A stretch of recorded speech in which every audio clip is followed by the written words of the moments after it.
নবীজিকে 13 বছরের মাথায় যদি দেখাতে পারে, কি আল্লাহর নবীকে 13 বছরের মাথায় কিন্তু আল্লাহ পাক দেখিয়েছেন, ইযা জাআ নাসরুল্লাহি ওয়াল ফাত, যখন আল্লাহর সাহায্য আসবে হে নবী আপনি তখন বিজয় দেখতে পাবেন।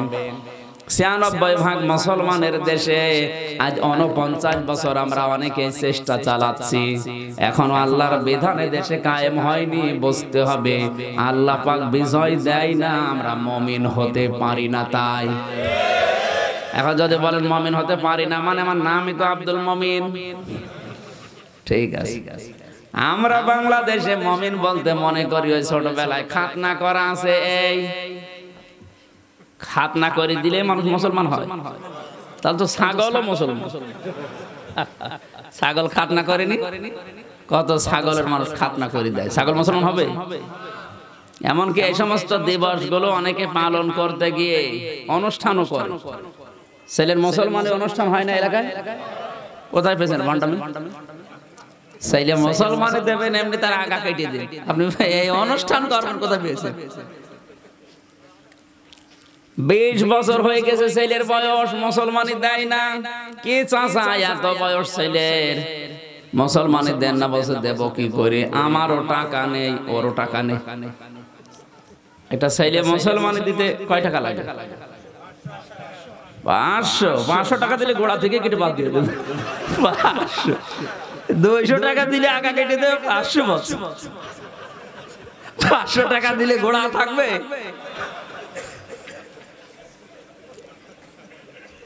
তার মানে এখন হাল খাতা করবে, সারা জীবন বিভিন্ন জায়গায় ওই যে খেয়েছে আর হাদিয়া দিয়েছে সেটা এখন তুলবে। শেষ পর্যন্ত এনজিও ব্যারাকের কাছ থেকে প্রায় 30,000 টাকা সুদ নিয়েছে। এলাকায় না সুদ নেই নাকি? প্রায় সারাদিন মাইকিং করছে, 20 বছরের তাগড়া ছেলে মুসলমানি। টাকা পয়সা তো কম ওঠে না, প্রায় 50,000 টাকা মতো কালেকশন। সকালবেলা চার দোকানে বসে গোপে হাসতেছে, কি চাচা এত খুশি? বাবাজি জানতাম না যে ব্যবসায় এত লাভ, মনে হচ্ছে মুসলমানি আমি আর একবার দেই। কি লাভ পেয়েছে, এর নাম মুসলমানি না। আমরা কাঙ্ক্ষিত মানের মুমিন এখনো হতে পারিনি। আমরা মুমিন হওয়ার জন্য যে শর্তগুলো আছে আমি পড়েছি, ইনশাআল্লাহ ওইদিকে যাব। আপনারা আছেন তো ময়দানে? কাঙ্ক্ষিত মানের মুমিন হতে পারেনি, এই জন্য আল্লাহ বিজয় এখনো দেয়নি। কিন্তু আমরা আশা ছাড়ি না, আমরা হতাশ না। কারণ ওমা জাআলা, জাআলার ফাইল সরাসরি আল্লাহ কর্তা। আল্লাহ বলেন আমি তোদেরকে কোরআনের উপরে চলতে গিয়ে যে ষড়যন্ত্র হয়, বিপদ আপদ আসে, এইটা থাকতে দেই না। যে কোনো কায়দায় ওইটা আমি উল্টিয়ে দেই। আমি আয়াত দিয়ে বাংলাদেশের সাথে মিলিয়ে দেখেছি 100% এটা সত্য। কোরআনের উপরে চলতে গেছে মানুষগুলো আজ বিপদে আছে, যে ষড়যন্ত্রের শিকার, যে জাল বিছিয়েছে বাতিলরা। আল্লাহ যদি এই জাল ছিন্ন ভিন্ন করে না দিত, এ ময়দানে 1 সেকেন্ডও টিকে থাকা সম্ভব না। সুতরাং আমরা শুধু মনোনয়ন পেয়ে শেষ করিনি, আমরা নির্বাচিত। আমরা কি 300 এমপি নির্বাচিত হয় বাংলাদেশে, সবাইকে মন্ত্রিত্ব দেয়। এই না, এখানে কথা বলা যাবে না ভাই, মোবাইল বন্ধ করেন, এখানে বসেন, বসেন, বসে পড়েন। মাত্র 17 থেকে 18 জন মনে করেন মন্ত্রণালয়ের দায়িত্ব পায়, মন্ত্রী হয়। এমপি কয়জন বলেন না কেন? 300-র ভেতরে মাত্র 17 জন মন্ত্রী, তাদের চেয়ারের দাম নেই।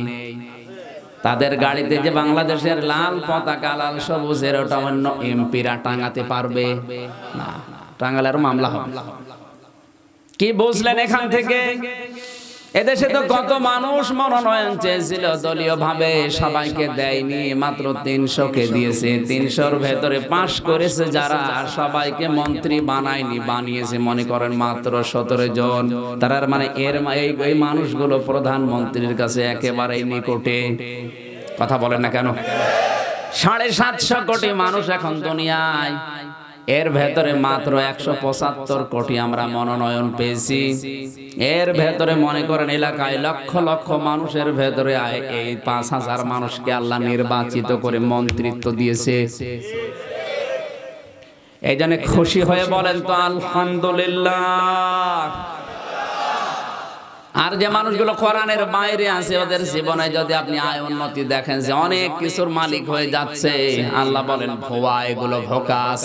কারণ কি, ওদের জীবন আমি সংকীর্ণ করে দেই, এক দিক থেকে আসবে, 5 দিক থেকে চলে যাওয়ার রাস্তা বের করে দেব।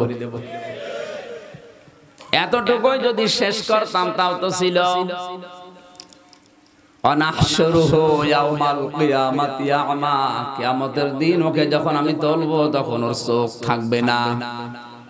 আফসোস করে বলবে ক্বালা রাব্বি লিমা হাশারতানি আ'মা, কেন আমাকে অন্ধ করলে? ধমক দিবেন আল্লাহ, চুপ। ক্বালা কাযালিকা আতাতকা আয়াতুনা ফানাসিতাহা ওয়া কাযালিকাল ইয়াউমা তুনসা। এইভাবে করে তোর সামনে আমার আয়াতগুলো নবীদের মাধ্যমে, রাসূলদের মাধ্যমে, নায়েবে রাসূলের মাধ্যমে প্রকাশ করেছিলাম। আমার আয়াত শোনার পরে যেভাবে ভুলেছিলি, কিয়ামতের কঠিন ময়দানে আমি আল্লাহ তোকে আজকে ভুলে গেলাম। তুই যে আমার বান্দা ছিলি, তুই যে আমার বান্দি ছিলি, কোনদিন আমার এই কুদরতের জবানে আমি তোকে আর ডাক দেব না। যা।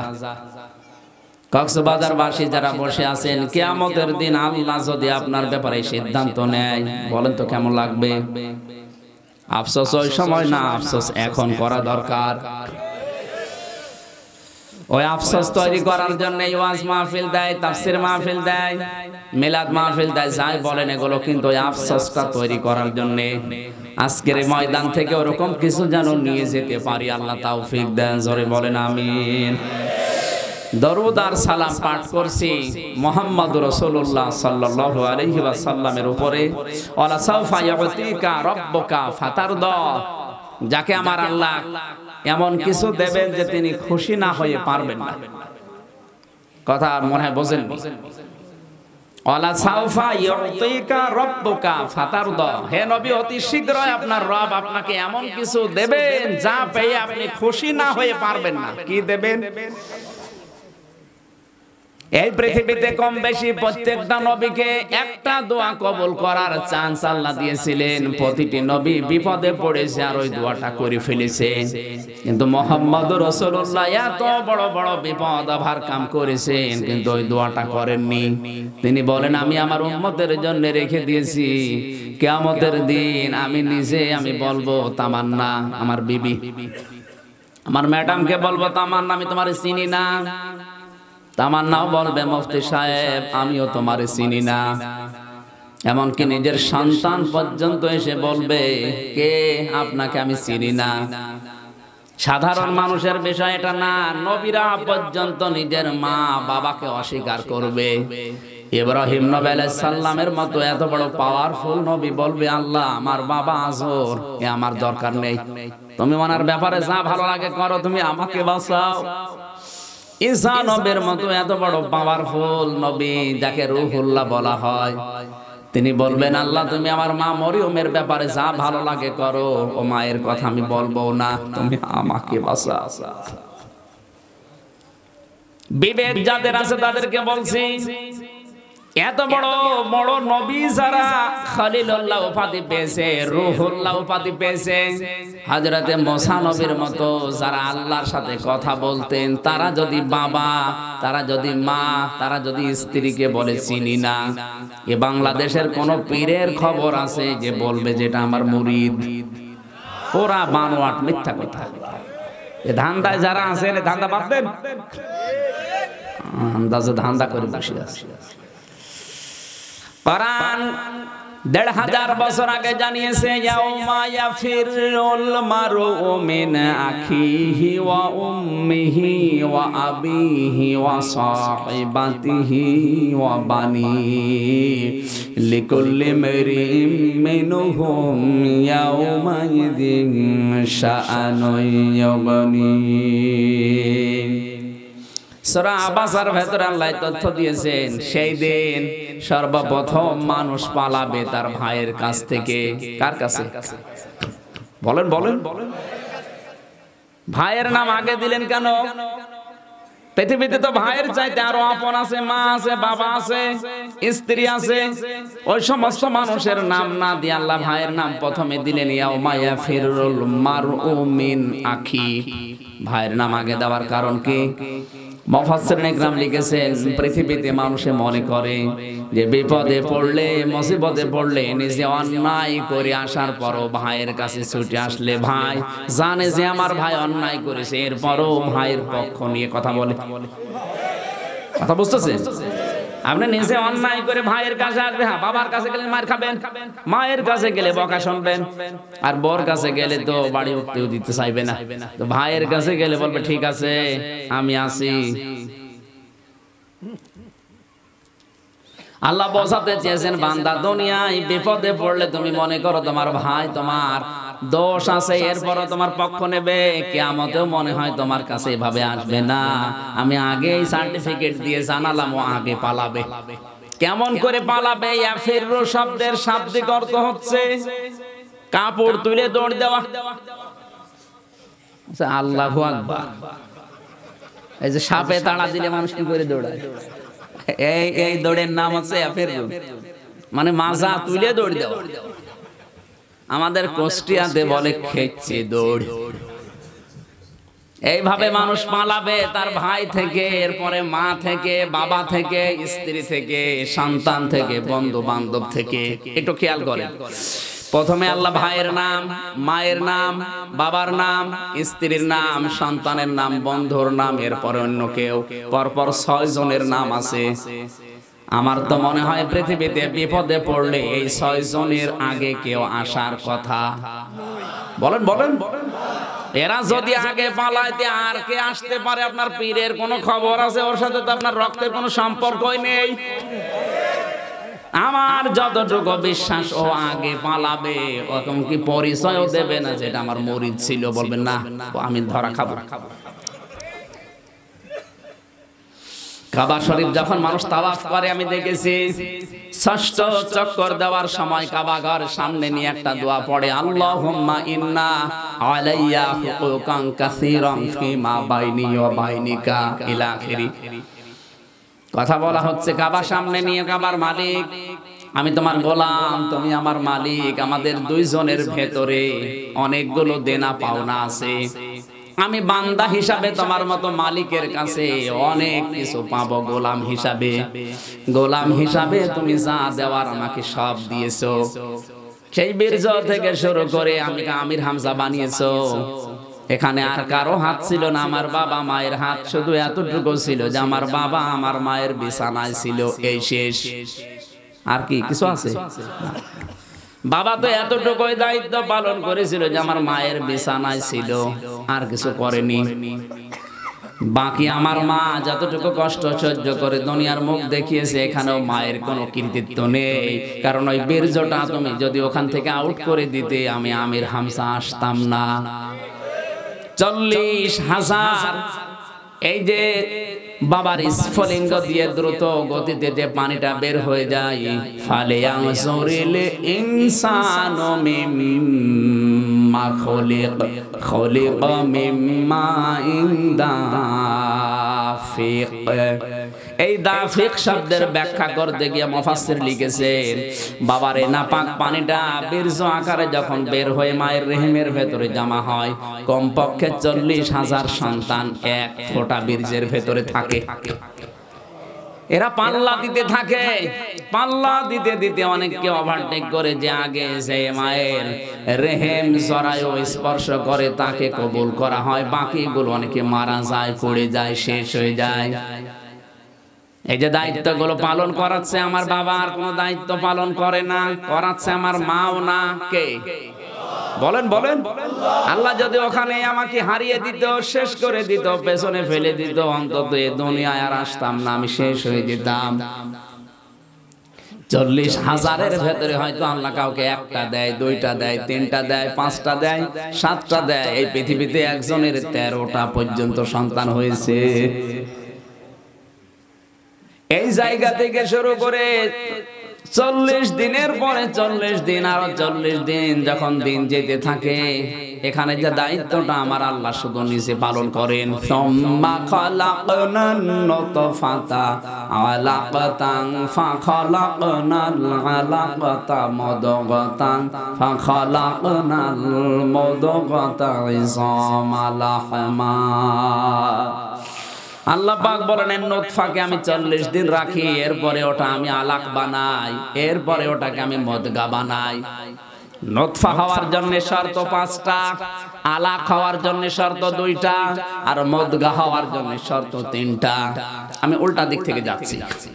মায়ের রেহেমের ভেতরে যে মুদগা তৈরি হয় এটার জন্য বিজ্ঞান জানিয়েছে 3টা শর্ত যদি থাকে সেটা মুদগা বলা হয়। 1 নম্বরে ওর ভেতরে চর্বি থাকবে, 2 নম্বরে ওর ভেতরে রক্ত থাকবে, 3 নম্বরে দোড়া কাটা ভাব দেখা যাবে। এদিকে তাকান ভাই। দ্বিতীয় নম্বরে যেটা আছে, এখান থেকে একটা তথ্য আমি দিতে পারতাম, যেহেতু এটা সেমিনার না, এখানে সবাই তো আর আইএ বিএ পাস করা লোক নাকি না, গ্রাম্য মানুষ আছে, আপনি বুঝবেন না ওই তথ্য। বিজ্ঞানের সূত্র যাদের জানা আছে ওদের ওরকম সেমিনার হলে আমি বলতাম, দে ময়দানে বললে দেখা যাচ্ছে আবার উল্টো বুঝবে, না কি বললো কি সমস্যা করবে। শিক্ষিত মানুষদের ওই সমস্ত জায়গা হলে আমি ওই তথ্য দেবো ইনশাআল্লাহ। এখন যেটা বোঝাতে চাচ্ছি, মুদগা হওয়ার জন্য শর্ত ছিল 3টা, আর আলাক, আলাক শব্দের শাব্দিক অর্থ হচ্ছে জ্বলন্ত। আলাক মানে, কিন্তু এখানে যারা আলেম, পুরাতন আলেম আছে, মুরব্বী আলেমদেরকে জিজ্ঞাসা করবেন আলাক মানে কিন্তু জ্বলন্ত বলতে পারবে না, কারণ ওনারা আলাক মানে জ্বলন্ত পড়ে না, ওনারা পড়েছে আলাক মানে যোগ, আলাক মানে মাটির নির্যাস অথবা রক্তপিণ্ড, এরকম বিভিন্ন অর্থ হয়তো পড়েছে। আলাক মানে যোগ, এটা যারা কম্পিউটার জানে, মায়ের রেহেমের ভেতরে 240 পরে দেখা যায় যে ঝুলে আছে বাবার এই বীর্যটা, মায়ের রেহেমের সাথে এই যে নাপাক পানি আছে মিশ্রণ করার পরে আল্লাহ 8টা জিনিস ওখান থেকে বানিয়ে দেন, চুল, রগ, হাড় আর পর্দা, রক্ত, গোশত, চর্বি আর চামড়া। 8টা জিনিস যখন এক হয় তখন ঝুলে থাকে জোকের মতো। কতদিন? 40 দিন। বলেন বলেন বলেন।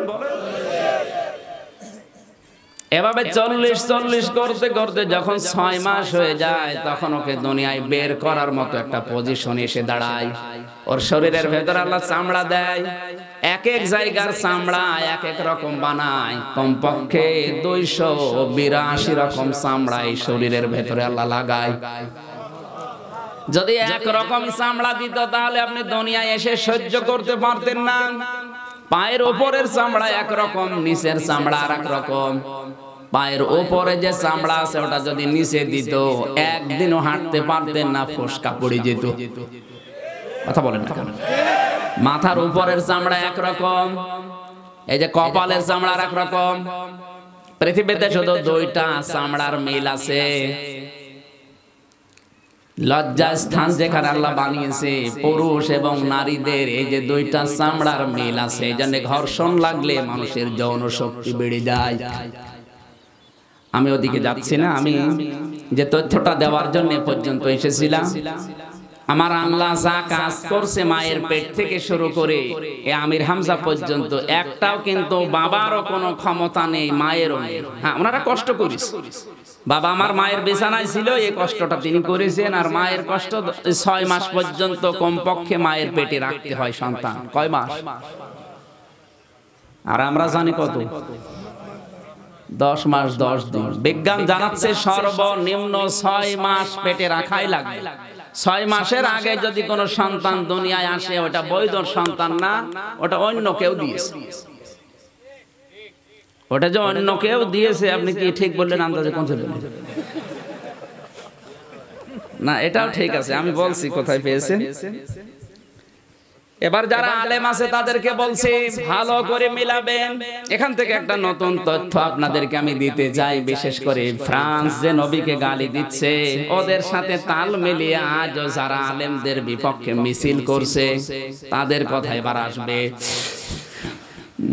আয়াতটা হচ্ছে সূরা আহকাফ 26 নাম্বার পারা 2 নাম্বার পৃষ্ঠা 10 নাম্বার লাইনের 15 নম্বর আয়াতের মাঝের অংশে আছে হামালাতুহু উম্মুহু করহা ওয়া ওয়াদাআতুহু করহা ওয়া হামলুহু ওয়া ফিসালুহু 30 শাহরা। আলেম নেই এখানে? হ্যাঁ, আপনাকে বলছি। আপনি হুজুর না, হুজুরের বেশ ধরে আছে। আমার পাশে বসতে হলে একটু লেখাপড়া জানা লাগবে, একেবারে সে রওশনের সাদের মতো কিছু জানে না, ওইভাবে সমস্যা বোঝানো। একটা আলেম হলে ভালো হয়। এখানে যে শব্দটা হামালাতুহু উম্মুহু, তোমার মা তোমাকে বহন করেছে, করহা ওয়া ওয়াদাআতুহু করহা, কষ্টের পরে কষ্ট সহ্য করে। এ পর্যন্ত বুঝেছেন? এরপরে কি? ওয়া হামলুহু ওয়া ফিসালুহু, দুই জায়গায় ওয়া আছে। সে তোমাকে বহন করেছে, দুধ পান করিয়েছে, 30 শাহরা, 30 মাস। কয় মাস? আলেম জিজ্ঞাসা করেন তো, সন্তান দুধ পান করাতে হয় 2 বছর, 2 বছরে 30 মাস হয় কয় মাস? এই যে 24 মাস দুধ দিতে হয়, এটা আছে কোথায়? সূরা বাকারার 233 নাম্বার আয়াতের প্রথম অংশে আছে ওয়াল ওয়ালিদাতু ইয়ারদি'না আওলাদাহুন্না হাওলাইনি কামিলাইনি লিমান আরাদা আইয়ুতিম্মার রাদাআ। যে হাওলাইনি কামিলাইনি, এ পৃথিবীর মায়েদেরকে আমি আদেশ দিলাম সন্তানকে স্তন দেওয়া লাগবে 2 বছর। কত? 2 বছর। এখানে কয় মাস? না, সালাসোনা শাহরা মানে 30 মাস। তাহলে আল্লাহর আগের কথার সাথে এই কথার কোনো মিল? তাহলে উনিও আমাদের মতোই না, মানে মিলছে না তো। বাকারার সাথে সূরা আহকাফের আয়াতের মিল নেই, অথচ সূরা নিসার 82 নাম্বার আয়াতে আল্লাহ জানিয়েছেন ওয়ালাউ কানা মিন ইনদি গায়রিল্লাহি লাওয়াজাদু ফীহি ইখতিলাফান কাসীরা। হে নবী, মানুষকে জানিয়ে দেন আমি যে কোরআন নাযিল করেছি এর এক আয়াতের সাথে আর এক আয়াতের কোনো বৈপরীত্য পাবেন না। অথচ আমরা পেলাম। তাহলে সমাধান কি? বিজ্ঞান এই 2টা আয়াত নিয়ে গবেষণা চালিয়েছে। মাঝখানে যেটা ওয়া আছে, কি আছে?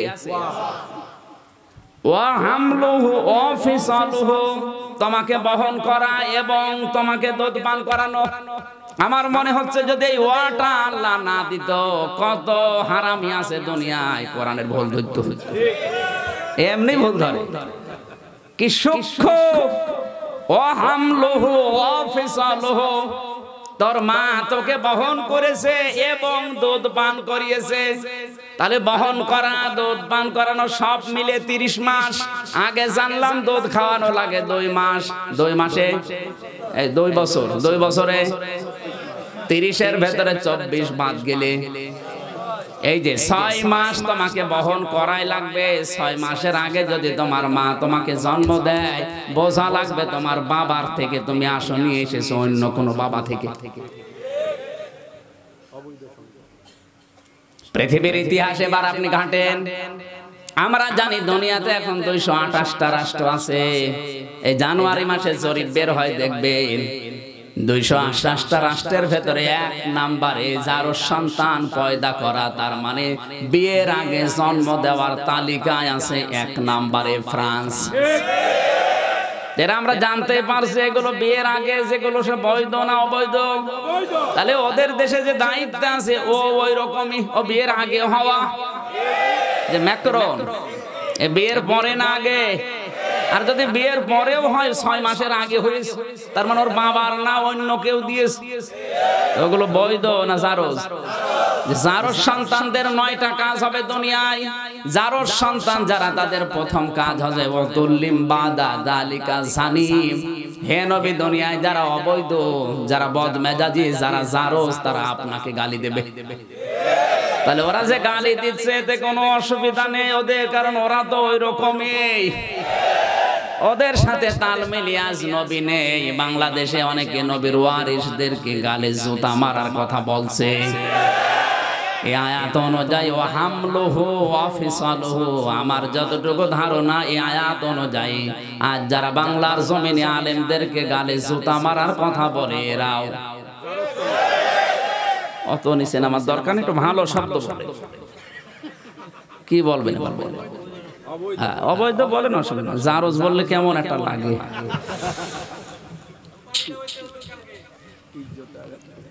কি বুঝলেন এখান থেকে বলেন তো? আমি কিন্তু ওই যে শব্দ থেকে এসেছিলাম, আমার আল্লাহ পাক আমাকে চা দিয়েছেন, এই জায়গায় অন্য কারো হাত নেই। কেউ হাত দিতে চাইলেও পারবে না। কি পারবে? কারণ দুইটা জায়গায় মানুষের হাতের স্পর্শ লাগে না। একটা হচ্ছে মায়ের রেহেম যেখানে সন্তান থাকে, আর 2 নম্বরে লাউহে মাহফুজ। এই আয়াতের আগের আয়াতে ওটা ছিল সুম্মা জাআলনাহু নুতফাতান ফি করারিম মাকিন। এই যে মাকিন, মাকিন মানে কি? মাকনুন, মাকিন শব্দের শাব্দিক অর্থ হচ্ছে হাতের স্পর্শ ছাড়া। আমরা সবাই জানি হাতের স্পর্শ দুইটা জায়গায় লাগে না। একটা মায়ের রেহেম জরায়ু যেখানে সন্তান থাকে, দ্বিতীয় নম্বর হচ্ছে যেখানে কোরআন আছে লাউহে। না ঠিক আছে, ঠিক আছে, মে পর্যন্ত থাক। কাবা শরীফকে সামনে নিয়ে আমি বলেছিলাম, আল্লাহ আমি তোমার গোলাম বান্দা, আমি তোমার কাছে যা পাবো তুমি কিন্তু আমাকে সবই দিয়ে দিয়েছো। বীর্য থেকে শুরু করে আমির হামজা বানিয়েছো, ছেলে দিয়েছো, মেয়ে দিয়েছো, বউ দিয়েছো, টাকা পয়সা, সম্মান, খ্যাতি, ক্ষমতা সব তুমি আমাকে দিয়েছো। কিন্তু তুমি আমার মালিক, আমি তোমার গোলাম দাস। আমারও তো কিছু দায়িত্ব তোমার উপরে আছে, আমি একটাও অধিকার তোমার আদায় করতে পারিনি। তুমি সব আমাকে দিলে গোলাম হিসাবে, আমি তো কিছুই তোমাকে দিতে পারিনি। তবে একটা লাইন আমার খোলা আছে, আমি তোমার গোলাম হিসাবে বলছি কাবা শরীফ সামনে নিয়ে, আল্লাহ তুমি আমাকে মাফ করে দাও। এইটাই আমার রাস্তা, তাছাড়া কোনো রাস্তা নেই।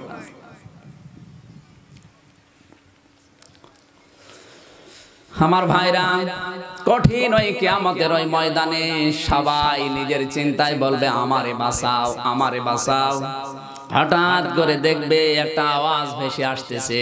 কোন দিক থেকে আওয়াজ আসে? ওই একটা লোক শুধু বলবে আমার উম্মতকে বাঁচাও।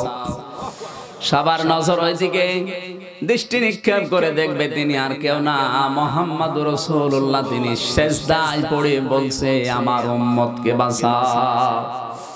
কক্সবাজারবাসী এ কোন উম্মত?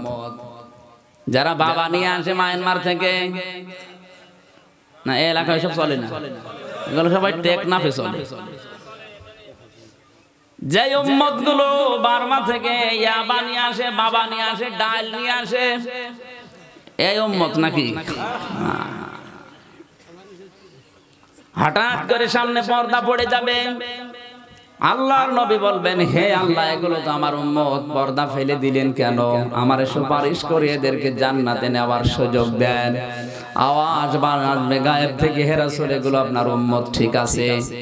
আপনি দুনিয়া থেকে বিদায় নেওয়ার পরে আপনার রেখে আসা ইসলাম এরা উলট পালট করে ফেলেছিল। যেটা হারাম সেটাকে ওরা হালাল বানিয়েছে। কথা বলা লাগবে, স্পষ্ট হারাম যেটা, শিরিক যেটা, সেটা ওরা ধর্মের দোহাই দিয়ে, ধর্মের নাম দিয়ে হালাল বানিয়েছে। আর এই জন্য কিছু আলেম ওরা টাকা পয়সা দিয়ে পালে। আজ বাংলাদেশে সূরা সাবার 22 নম্বর আয়াতের ব্যাখ্যা করে অনেকে জানাচ্ছে যে না অসুবিধা নেই, বানান। সুলাইমান নবী নাকি মূর্তি বানাতে বলেছিল।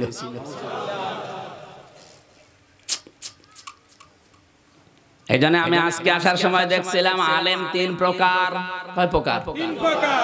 প্রথম নম্বরে আলেম হচ্ছে ওলামায়ে দাওলা, রাষ্ট্রীয় আলেম। রাষ্ট্র ওদেরকে টাকা পয়সা দিয়ে পেলে পুষে মানুষ করে, রাষ্ট্রের দরকার হলে ওদেরকে নাম দিয়ে ব্যবহার করে। এগুলো ওদের নামের আগেও দেখা যায় হাফেজ, মাওলানা লিখা। সাধারণ মানুষ মনে করে এও তো হুজুর, নামের আগে মাওলানা, সুতরাং এ যা বলছে একেবারে মিথ্যা না। দ্বিতীয় নাম্বার নবীজি বলেন উলামায়ে উম্মত। উলামায়ে উম্মত মানে উম্মত যেদিকে চলে, যেদিকে যায়, যেদিকে ঘোরে ওই দিকে রায় দেয়। আমি এরকম 7টা পেয়েছি, তার একটা বলছি, বলবো। বিশেষ করে বাংলাদেশের সিস্টেম হচ্ছে মানুষ মারা গেলে খানা হয় না, এলাকায় নেই? বাবা মা মারা গেলে, ভাই বোন মারা গেলে অনেকে খানা করে 3 দিন 7 দিন 5 দিন 10 দিন 40 দিন 1 বছর পরেও করে। আমি যতটুকু কোরআন হাদিস পড়েছি, একটা মানুষ যদি মারা যায় আর মৃত ব্যক্তির পক্ষ থেকে যদি আপনি কিছু করেন, ওইটা হয় সাদাকা। ওটা কি? সাদকার মাল খাওয়া যায় হচ্ছে এতিম আর মিসকিনদের।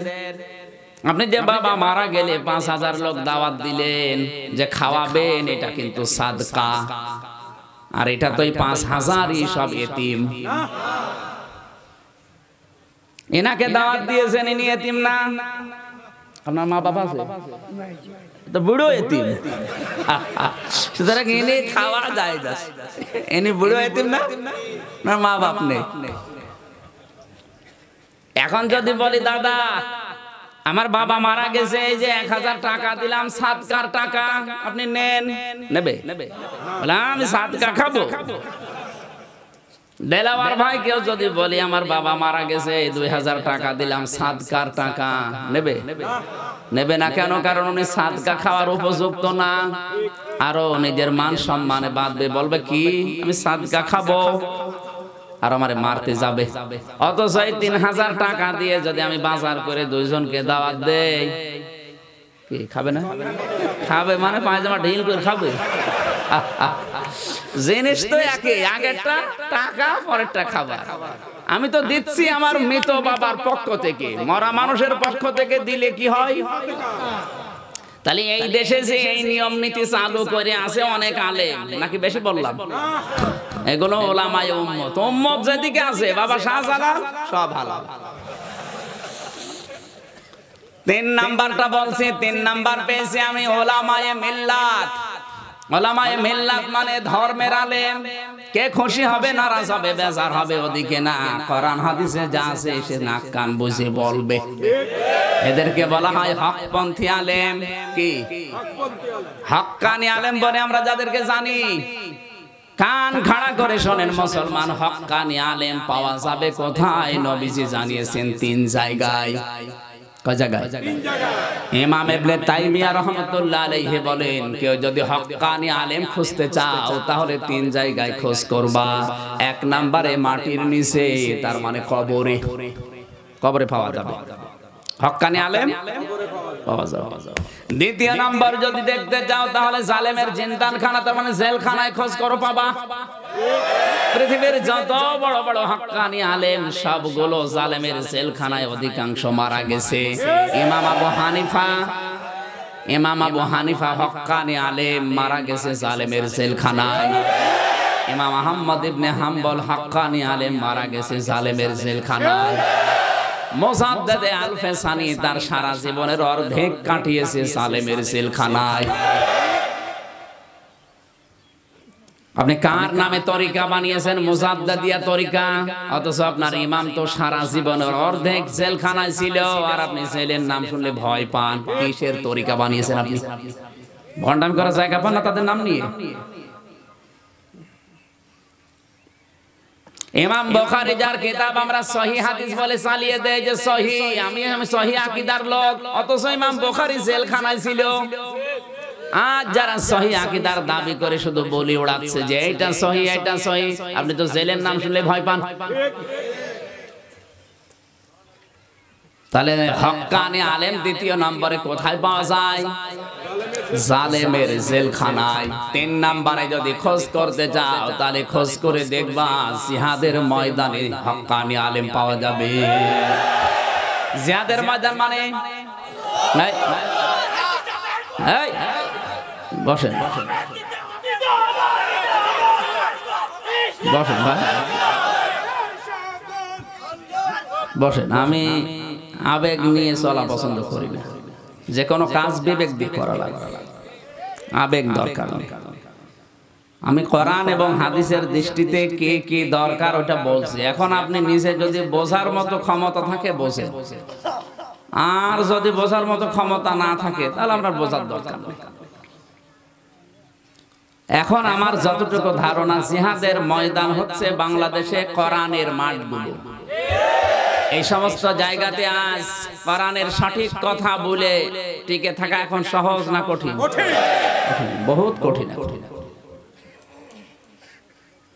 কারণ জালেমের সামনে হক কথা বলা এটা বড় জিহাদ। আর এই জিহাদের ময়দানে এখন টিকে আছে খুব কম আলেম, সব গুটিয়ে নিয়েছে। দিনকাল ভালো না, দরকার নেই। এখন অনেকে যদি বলেন কই কোরআনের মাহফিল, ওয়াজ মাহফিল, ওরস শরীফ, আজিমুস শান গোসল শরীফ চলছে, কোনো অসুবিধা নেই। অসুবিধা নেই জানি, কিন্তু সেখানে ওয়াজ মাহফিল, তাফসীর মাহফিল, আজিমুস শান, ওরস শরীফ, ওরস মোবারকে কোরআনের কথা দেখবেন হয় না। আমি যতটুকু দেখেছি ওখানে আয়াত পড়ে কোরআনের, কিন্তু বেকিয়ে চলে যায় অন্যদিকে। এই চট্টগ্রামের ফটিকছড়িতে একবার আসার সময় দেখি আমারে দাওয়াত দিয়েছিল, আসতে দিল না। বস আপনি ওয়াজ শুনেন। 17 সাল ওই সময় ওয়াজ হচ্ছে কুল হুয়াল্লাহু আহাদ, হে নবী আপনি বলেন আল্লাহ এক। ঠিক আছে না? এ পর্যন্ত ঠিক আছে? এবার কানে হাত দিয়ে যে এত জোরে বলছে, এই নবী কোন নবী? এ নবী ফাতেমার বাবা। এ ফাতেমা কোন ফাতেমা? এ হোসাইনের মা। হোসাইন কোন হোসাইন? শাহাদত বরণ করেছিল কারবালায়। এবার আপনাদেরকে আমি হোসাইনের করুণ জীবনী শোনাবো। আয়াত পড়েছি কি? আর তাফসীর হচ্ছে হোসাইন। তো এইরকম তাফসীর ওরস মাহফিলে, ওরস মোবারকে যদি কিয়ামত পর্যন্ত করা হয়, কেউ কিছু বলবে? কারণ ও তো আয়াতের উপরেই নেই। আর আমরা যে আয়াত পড়ে আয়াতের উপরে থাকি, এই কারণেই তো সমস্যা হয়। আজকে যে আয়াত পড়েছি আয়াতের উপরে থাকতে দেবেন তো? আমি নবীজির কথা বলছিলাম, হঠাৎ নবীজির আওয়াজ আসবে যে আমার উম্মতকে বাঁচাও। তিনি বলবেন না যে রাবিয়া বসরিকে বাঁচাও, তিনি বলবেন না যে আমার নাতি হোসাইনকে বাঁচাও, তিনি বলবেন আমার উম্মতকে বাঁচাও। সুতরাং আমাদের উম্মত হওয়া লাগবে। তার অপমানে যদি আপনার কলিজায় আগুন না ধরে, আপনি যদি কষ্ট না পান, তাহলে আপনি কিসের উম্মত?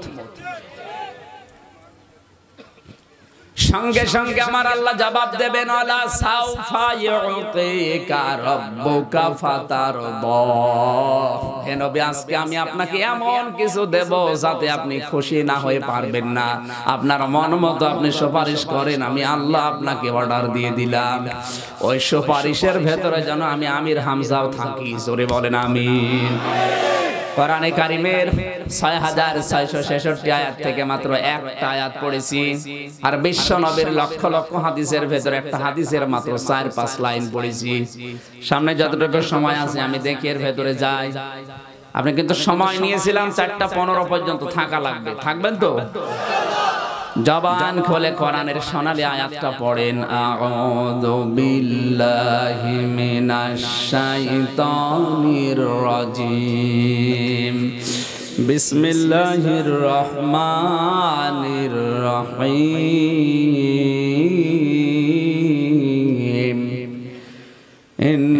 ইন্নাল্লাহা আশতারা মিনাল মুমিনিনা أنفسهم وأموالهم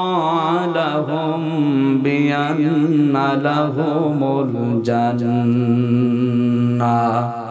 এ পর্যন্ত থাক, কারণ এত বড় আয়াত শেষও হবে না, ও দরকার নেই। যতটুকু পড়লাম এ পর্যন্ত দেখি। আয়াত নাম্বার হচ্ছে 111। কত? সূরা তাওবা।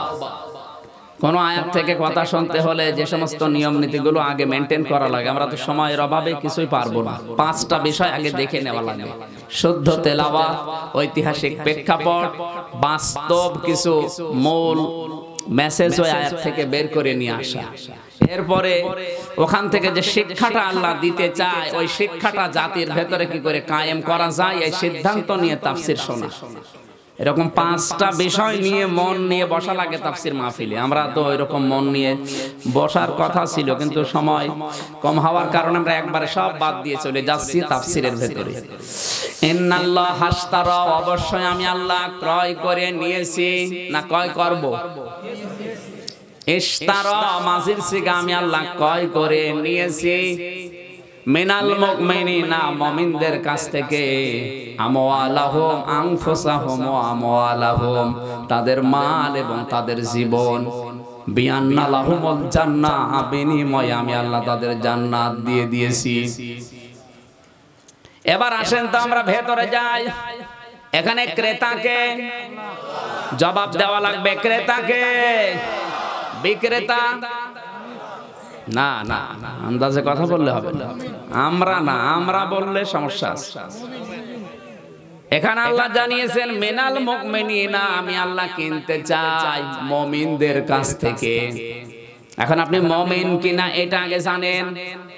সাহাবীর কাছে প্রশ্ন, সাহাবী প্রশ্ন করলেন, হে নবী, আমি যে মুমিন আমি টের পাবো কি করে আমার ঈমান আছে? ঈমান থাকলে তাকে কি বলে? এই কথা বলেন কে? হ্যাঁ, আমি যে মুমিন আমি টের পাবো কি করে? নবীজি বলেন, ইদা সাররাতকা হাসানাতুকা ওয়া সাতকা সাজ্জিয়াতুকা ফান্তা মুমিন। যখন তোমার ভালো কাজগুলো তোমাকে আনন্দ দেবে আর অন্যায় কাজগুলো তোমাকে কষ্ট দেবে, তখন বুঝবে তোমার ঈমান আছে। কক্সবাজারবাসী বাংলাদেশে ভালো কাজ সবার কাছে ভালো লাগে, এক কথা বলা লাগবে। অন্যায় কাজ সবার কাছে কষ্ট লাগে না। কত অধিকার আপনার দ্বারা, আপনার দলের দ্বারা মানুষের নষ্ট হয়, এরপরও নিজের দলের লোক বলে সব হালাল করে নেন। আপনি নামাজ পড়তে পারেন, রোজা রাখতে পারেন, হজ করতে পারেন, দাড়ি থাকতে পারে, আপনার ঈমান নেই, আপনি বেঈমান। সুতরাং আপনি যদি দেখেন যেটা অন্যায়, আপনার কষ্ট লাগবে। আমরা দেখি যে আপনার কষ্ট লাগে না। দিনের কাজ আপনি রাতে করে ফেলেন, তাও আপনার কষ্ট লাগে না। আমি ওইদিকে যাচ্ছি না, আপনি এই সব সময় ওইদিকে নিয়ে যান। আমি একটা ভালো জিনিস বলছি, অনেকে দিনের কাজ রাতে করে ফেলে, এমনকি যেদিন করবে ওই দিনের আগের দিনও করে ফেলে। তো এটা তো আপনি জানছেন যে অন্যায়, অন্যায় জানার পরও আপনার কষ্ট লাগে না, আরো বলেন না ঠিক আছে। তাহলে আপনি নামাজ পড়ছেন, রোজা রাখছেন, দাড়ি রেখেছেন, আপনার কি নেই? ঈমান নেই। আপনার কাছ থেকে আল্লাহ কিনবে না। আল্লাহ কিনতে চায় কাদের কাছে? আর মুমিন কারা? যাদের ভালো কাজ ভালো লাগে, অন্যায় কাজ কষ্ট লাগে। এই থিওরিটা মনে রাখবেন। মুমিন তারা যাদের ভালো কাজ আনন্দ লাগে, সে যেই করুক, আর অন্যায় কাজ দেখলে তার কষ্ট লাগবে, সে যেই করুক। এই থিওরিটা বাংলাদেশে যদি আমি এখন খাটাই, এই দেশে ইমানদার বেশি না বেঈমান? হ্যাঁ। তাহলে আল্লাহ কিন্তু বেঈমানের কিছু কিনবে না। আল্লাহ কিনতে চায় শুধুমাত্র, এমনকি মুনাফিকেরটা আল্লাহ কিনবে না, কাফেরটা তো কিনবেই না। যদি আল্লাহ মুনাফিক, কাফের, মুশরিকদেরটাও কিনতো, তাহলে আমার আল্লাহ কারুনের সম্পদ কিনে নিত। আপনার চাইতে তার টাকা কম ছিল না? কম ছিল। আল্লাহ সরাসরি কিনতে চাচ্ছেন নিজে। ক্রেতা বিক্রেতা হচ্ছে সবাই না, শুধুমাত্র, আরো জোরে, আল্লাহ কিনতে চাই দুইটা জিনিস। এক নম্বরে জান, দুই নম্বরে আপনার সম্পদ। বিনিময়ে আল্লাহ যেটা দিতে চায় তার নাম জান্নাত, যার একটা শিকের মূল্য তামাম দুনিয়া বিক্রি করলেও হবে না। এবার আসেন আমরা তাফসীরে প্রবেশ করছি। আছেন তো? আমরা জানি যে কোনো জিনিস কেনা বেচা করতে হলে চারটা জিনিস লাগে। একজন ক্রেতা লাগে, একটা বিক্রেতা লাগে, একটা সম্পদ লাগে, তার একটা মূল্য লাগে। না শেষ করে দেব?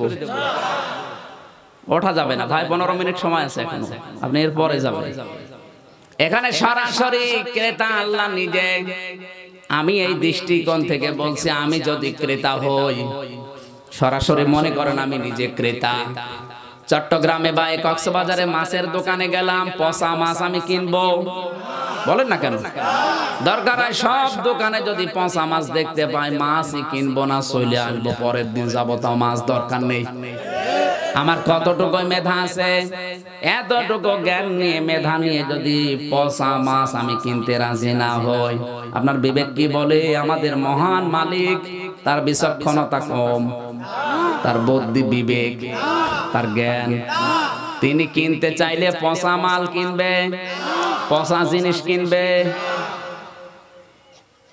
এবার প্রশ্ন আসতে পারে, মাল আর জীবন পচে কি করে? আপনার আল্লাহ, আপনি যদি কিনতে চান বাজার থেকে কিছু পবিত্র জিনিস, পাক, টাটকা, এগুলো দেখে দেখে আপনি নেবেন।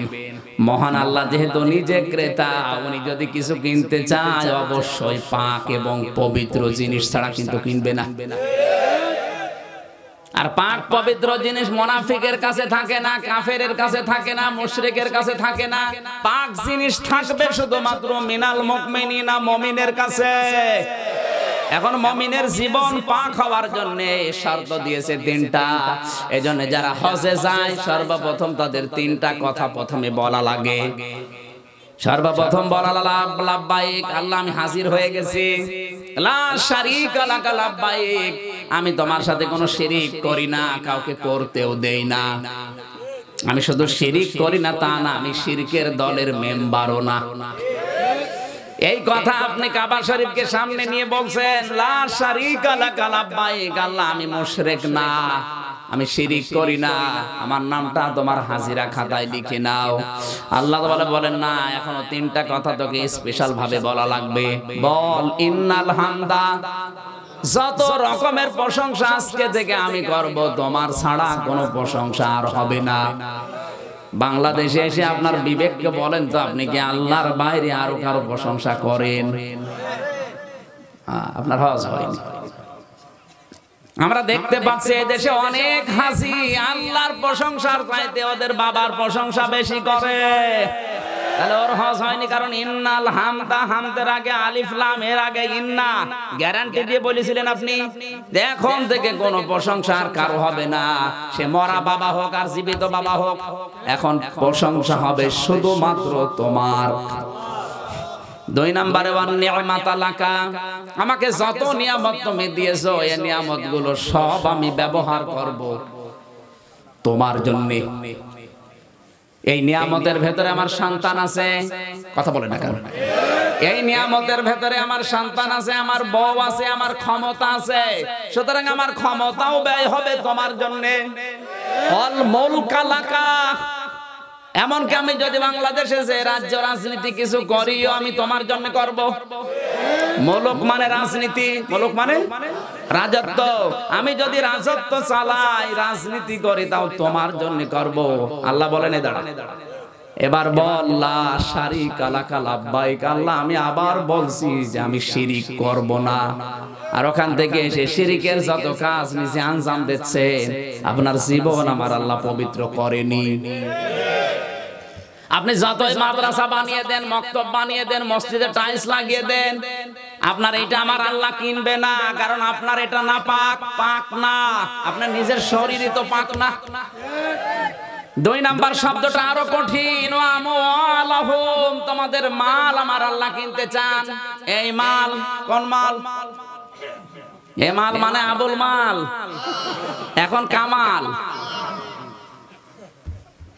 মোস্তফা কামাল না, আগের আবুল মাল না। এ মাল আবার 9 প্রকার। কয় প্রকার? আমার তো সময় মনে হয় ঘড়ি নষ্ট হয়ে গেল, এত তাড়াতাড়ি যাচ্ছে কি করি, চাবি মেরে দেবো নাকি? মাল যে 9 প্রকার আছে আমি তাফসিরে পেয়েছি। মাল শব্দটা প্রধানত আমার আল্লাহ নবীকে জানিয়েছেন, পৃথিবীর শ্রেষ্ঠ মাল বা সম্পদ হচ্ছে আল্লাহওয়ালা নেককার মেয়ে লোক। আদ-দুনিয়া কুল্লুহা মাতাউন ওয়া খায়রু মাতা'id দুনিয়া ইমরাতুস সালিহা। নবীজি বলেন পৃথিবীতে যা কিছু আছে সবই মাল, সবই সম্পদ, এর ভিতরে উত্তম সম্পদ হচ্ছে আল্লাহওয়ালা নেককার মেয়ে লোক। এখন আল্লাহওয়ালা নেককার মেয়ে মানুষ কারা? যারা বোরকা পরে থাকে, যারা 5 ওয়াক্ত নামাজ পড়ে, যারা রোজা রাখে। 4টা গুণ আছে আল্লাহওয়ালা মেয়ে লোক হওয়ার জন্য। সম্মানিতা মা বোন যারা বিভিন্ন জায়গায় বসে আছেন, এবার আপনাকে বলছি, তিরমিজি শরীফের হাদিস, আল্লাহর নবী বলেন কোন মহিলা যদি আল্লাহওয়ালা হতে যায়, নেককার হতে যায়, জান্নাতের 8টা দরজায় যদি ওর জন্য খুলে রাখা হয়, তাহলে 4টা গুণ তার ভেতরে থাকবে। 1 নম্বরে, স্বামী যদি তার দিকে তাকায়, সে স্বামীকে আনন্দ দেবে। সে যেভাবে স্বামী যখনই বাইরে থেকে এসে আপনার দিকে তাকাবে, এমন একটা ঢং করবেন, এমন একটা কাজ কারবার দেখাবেন, হাব ভাব দেবেন, এমন কিছু দেখাবেন যেন স্বামী আপনাকে দেখে খুশি হয়। এরকম বউ আছে কার? হাত তোলেন তো। আপনার শুধু একজন, ঠিক আছে, তাও তো একজন পাওয়া গেল। আলহামদুলিল্লাহ দুইজন। যারা হাত তুলছে সবই মানে সে বয়স্ক ভাতা ওয়াজিব হয়ে গেছে। ও মুরব্বী মানুষ, ওরা দেখি হাসলে কি আর না হাসলে। 70-80 বছর বয়সে বউ হাসলে কোনো লাভ আছে? হাসি দিলে লাভ হবে, দিলে আর ভাই কথা বলছে না কেন? না সম্মানিত মা বোনেরা, আমরা রেসপন্স পাচ্ছি না। স্বামী যদি আপনার দিকে তাকিয়ে খুশি না হয়, আপনি নেক কাটতে পারবেন না। যতই নামাজ পড়েন, রোজা রাখেন আর কালো বোরকা পরেন, হবে না। স্বামীকে আনন্দ দেওয়া লাগবে, এটা ইবাদত। সে যেভাবেই হোক, যদি কাতু কুতু দেওয়া লাগে তাও দেবে, কি কোনো অসুবিধা নেই। আপনার দাঁত দেখে যদি স্বামী হাসি দেয়, যেই কয়টা দাঁত আপনার দেখা যাবে ওই কয়টা নফল হজের সওয়াব হবে। আল্লাহু আকবার বলছেন। বাড়ি আছে তো, বাড়ি যেয়ে দেখবেন দাঁত কেলিয়ে পড়িয়েছে। কি গো, হুজুর বলল দাঁত দেখলেই সব, ও তো দাঁতই নেই। দাদির দাঁত আছে, আছে, যে কয়টা আছে বলবেন ওই কয়টা বের করে রাখো। না মা বোন যারা এসেছেন, ও দাদিরে বলছি না, যারা যুবতী আছেন তাদেরকে বলছি, স্বামীকে আপনাকে আনন্দ দেওয়া লাগবে। এটা নেককার মহিলার প্রথম গুণ। দ্বিতীয় নম্বর, স্বামী যেটা পছন্দ করে ওইটা স্ত্রী পছন্দ করবে। কথা বলেন না কেন? স্বামী যদি পছন্দ করে যে হাতা কাটা ব্লাউজ গায়ে দিলে আপনার ভালো লাগে, কোনো অসুবিধা নেই, স্বামীর খুশির জন্য আপনাকে তাই গায়ে দেওয়া লাগবে। কিন্তু এটা গায়ে দিয়ে দেওয়ারের সামনে, দোলাভার সামনে না, এটা গায়ে দেওয়া লাগবে শুধুমাত্র স্বামীর জন্য। স্বামী যদি পছন্দ করে বিয়ের পরে আমার মা বাবা আমার সাথে থাকবে, তাহলে আপনাকে এটা পছন্দ করা লাগবে। কিন্তু অনেক বউ এটা পছন্দ করে না, বিয়ের পরেই শুধু স্বামীকে ফসলায় যে আলাদা হও। এই কথা বলেন না কেন? না, আপনি নেককার হতে পারেননি। স্বামী যেটা পছন্দ করে যে বিয়ের পরে আমার মা আমার বাবা আমার সাথে থাকবে, আপনি পছন্দ করেন না মানে কিসের নামাজ পড়েন আপনি? ওই মহিলার সবচাইতে দুর্ভাগা হতভাগা যে তার স্বামীকে তার আত্মীয় স্বজনের সাথে সম্পর্ক রাখতে দেয় না। ও তো জানেও না বিষয়টা। আল্লাহর নবী বলেন, যে লোক চাই যে আমি বেশি দিন বেঁচে থাকি আর আমার রিজিক বৃদ্ধি হয়ে যাক, আমার টাকা পয়সা বেড়ে যাক, সে যেন তার রক্তের সম্পর্কিত যারা আছে তাদের ভালোবাসে, খোঁজ খবর নেয়, খরচ করে। কিন্তু এটা পারা যায় না শুধু বউর কারণে। কারা কারা এই কথার সাথে একমত আছেন দেখি হাত তোলেন তো। বিয়ে না করে হাত তোলার দরকার নেই, বিয়ে করেছেন যারা, তার এলাকায় বিয়ে তো বন্ধ নাকি? বিয়ে শাদী হচ্ছে না। আমি যে কথা বোঝাতে চাই, মা বোনেরা, আপনি তো নাদান, আপনি দুর্ভাগা হতভাগা, আপনি আসলে পাগল। আপনার স্বামীর সম্পদ বাড়লে তো আপনারই ভালো, আপনার স্বামী বেঁচে দিন বেশি থাকলে আপনারই উপকার। আর নবীজি বললেন স্বামীর সম্পদ বেড়ে যাবে, ও বেশি থাকবে বেশি দিন, ওর হায়াত বাড়বে, ওর কল্যাণ হবে। ও যদি নিজের আত্মীয় স্বজন যারা রক্তের সম্পর্কিত, মা বাবা ভাই বোন, এদের খোঁজ খবর নেয়, সাধ্য অনুযায়ী এদের পেছনে খরচ করে, তাহলে আপনার স্বামীর সম্পদও বাড়বে, হায়াতও বাড়বে। আর আপনি সেইটাই বন্ধ করেন, আপনি পাগল না? স্বামী পছন্দ করেছে আমার সাথে আমার মা বাবা থাকবে, কিন্তু আপনি পছন্দ করেন না, আরো আলাদা করতে বলেন। আপনি নামাজ পড়লে, রোজা রাখলে, কালো বোরকা পড়লে আপনি নেককার হতে পারেননি। আমার যতটুকু ধারণা বাংলাদেশে এরকম বউ আছে হাজারে হাজার। আমরা কিছু বলতে পারি না কারণ এখন বাধা। ছেলে মেয়ে আছে, ওর দিকে তাকিয়ে তালাকও দেওয়া যায় না। কথা বলেন না কেন? সেদিন রাঙ্গামাটি ছিলাম কয়েক বছর আগে, এক কলেজের অধ্যাপক হাউমাউ করে কাঁদছে, বৃদ্ধাশ্রমে ওর মাকে রেখে দিয়েছে। মা বলছে, বাবা আমি যখন মারা যাব তখন তুই মাথার উপরে ফ্যানটা পাল্টিয়ে নতুন ফ্যান লাগিয়ে দিবি। ছেলে বলছে, মা তুমি তো মারা যাবে, তখন আবার ফ্যান কি হবে? মা বলছে, বাবা আমি আজ 3 মাস এখানে আছি, কর্তৃপক্ষকে বলেছিলাম ফ্যানটা পাল্টিয়ে দিতে, দেয় না, ও ফ্যান তো নষ্ট। আমার যতটুকু ধারণা এই 3 মাসের ভেতরে তুই আসিস নাই। আজকে আমি মারা যাচ্ছি, কর্তৃপক্ষ খবর দিয়েছে, এই জন্য তুই দেখতে এসেছিস, আমি তাও জানি। এই জন্য তোরে বলছে আমি যখন মারা যাব তখন এই ফ্যানটা রাখবি না। আমার যতটুকু বিশ্বাস, আমি মারা গেলেই কিছুদিন পরে তোর সন্তান তোরে এখানে রেখে যাবে, কিন্তু তোর তো ফ্যান ছাড়া ঘুম হয় না। তোর কষ্ট হবে, এজন্য আগে থেকে তোরে সাবধান করলাম, তুই ফ্যানটা পাল্টিয়ে দিস, তোর উপকার হবে। ওই অবস্থায় দেখলাম ওর হাতের উপর ওর মা মারা গেল। হাও মাও করে কেঁদে বলছে, হুজুরে দোষ শুধু আমার একা না, এ দোষ আমার বোর। আমার বারবার ফসলায় যে বাড়ি থাকলে বুড়ি থাকলে আমি তোমার ভাত খাবো না। বাধ্য হয়ে আমার মাকে আমি বৃদ্ধাশ্রমে রেখে গেছি। বাবা আমার মারা গেছে আজ থেকে 12 বছর আগে। আজকে আমার মাটা মারা গেল, এখন আর নাম ধরে ডাকার মতো আমার আর কেউ নেই। ও কক্সবাজারবাসী, আমার যতটুকু ধারণা শুধু ওই কলেজের অধ্যাপক না, এখানে অনেক বিবাহিত মানুষ বসে আছে যারা তার বউর কাছে ওই রকমই। কথা বলেন, শুধু নামাজ পড়ে রোজা করে কালো বোরকা পরে মনে করছে হ্যাঁ আমার মতো নেককার আর কি আছে। আপনার স্বামী যেটা পছন্দ করে ওটা আপনাকে পছন্দ করা লাগবে, যদিও আপনার কষ্ট হয়। হাদিসের 3 নাম্বার ভাষা হচ্ছে আল্লাহর নবী বলেন স্বামী যেটা আদেশ করবে সেটা সে আনন্দ চিত্রে যদি সমর্থ থাকে মেনে চলবে। হ্যাঁ, অবৈধ কোনো কিছু করলে হবে না।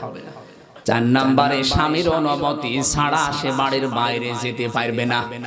সে যত গুরুত্বপূর্ণ কাজ হোক চায় তাও যেতে পারবে না যদি সাথে মাহরাম না থাকে। কথা বুঝতেছে? 14 জন পুরুষ মানুষের একজন যদি সাথে না থাকে, ওর বাইরে যাওয়া বলতে 48 মাইলের উপরে বাড়ি থেকে যাওয়া জায়েজ নেই। সেটা হজ হলেও হজের মতো ফরজ বিধান পালন করা যেখানে জায়েজ নেই সাথে মাহরাম না থাকলে। অথচ বাংলাদেশের অনেকে রাজনীতি করার দোহাই দিয়ে এই কক্সবাজার থেকে চলে যাচ্ছে খুলনায় রাজনৈতিক মিটিং এ। ওর সাথে কে আছে? সাথে ফেরেশতা। কে? শেষে দেখা যায় ছেলে মেয়ে হয় ওর স্বামীর মতো না, ওর মতো না, সব হয় নেতার মতো। কি গো? অনেকে বলে হুজুর বউ আমার, সন্তান জন্ম দিলাম আমি, কিন্তু ছেলের চেহারা আমার মতো না, ছেলের চেহারা হুজুরের মতো। হুজুর মতো হবে না কেন? কারণ ও তো গেছে কাকে নিয়ে। এই জন্য বাস্তবতা হচ্ছে আপনি নিজে যদি 48 মাইলের বাইরে যেতে চান, স্বামীর অনুমতি ছাড়া বাইরেও যাওয়া জায়েজ নেই। এমনকি 14 জনের একজন আপনার সাথে থাকা লাগবে। আমরা মাল শব্দের ব্যাখ্যা যে করছিলাম, 9টা শব্দগুলো হয়তো শেষ হচ্ছে না। আল্লাহ বিনিময়ে যেটা জান্নাত দিতে চেয়েছেন, জান্নাতের আবার হাজার হাজার বর্ণনা আছে।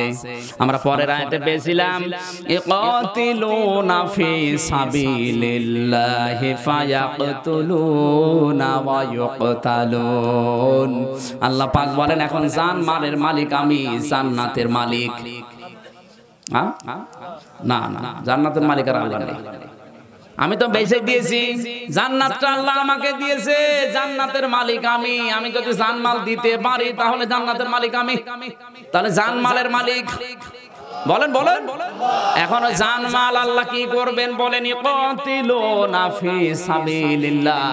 এই জানমাল দিয়ে তোমরা আল্লাহর রাস্তায় লড়াই করবা, সংগ্রাম করবা। ফায়াকতুলুনা ওয়া ইকতালুন, মারবা এবং মরবা। মারবা মানে মারবা মানে হিন্দু পেলেই মেরে ফেলবেন না, খ্রিস্টান পেলেই মেরে ফেলবেন না। ওরা যে রাস্তায় ইসলামকে মারতে চায় ওই রাস্তাগুলো উল্টিয়ে ইসলামের পক্ষে কাজে লাগাও। ওরা আজ নির্বাচন করে নেতা হয়ে দেশ থেকে ইসলাম তুলে দিতে চায়, তোমাদেরও দায়িত্ব নির্বাচন করে নেতা হয়ে ওই জায়গাটায় ইসলাম কায়েম করা। সুতরাং এই পক্ষে যদি আপনাকে রায় দেওয়া লাগে, ইসলাম আমি টিকিয়ে রাখতে রায় দিলাম, তাহলে রায়টা, এই ভোটটা, এই সমর্থনটা, এটা একটা আমানত।